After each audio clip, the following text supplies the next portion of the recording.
Hozirgi gapirayotgan gaplarim yillar davomida psixoterapiyaga borishingiz mumkin bo'ladigan vaqtingizni tejashga yordam berishiga ishonchim komil.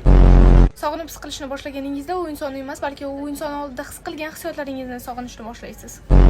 Sizdan yordam so'rayotgan insonlarning hammasi ham yordamingizga muhtoj emas. Ba'zilari shunchaki jabrdiydalik hissini his qilishi yoki kimda siz e'tiboringizni qozonishi kerak xolos.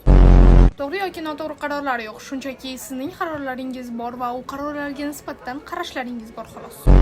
Har kim o'z tajribasi va hayotidan kelib chiqqan holda maslahat beradi va sizga yo'l ko'rsatadi, ammo qalbingiz esa aynan sizning yo'lingizni ko'rsatadi.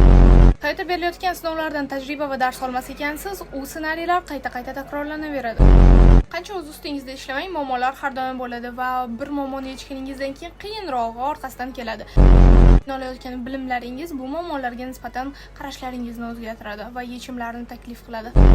Ideal munosabatlar ikki inson tomonidan quriladigan munosabatlar, bir inson tomonidan emas. Hozirgi kunda ko'pchilik insonlar depressiya holatida yuribdi. Depressiya bu agar bo'shliq bo'ladigan bo'lsa, siz esa bo'shlig'ingizni boshqa bir insonlarning hissiyoti evazida to'ldirishga harakat qilasiz.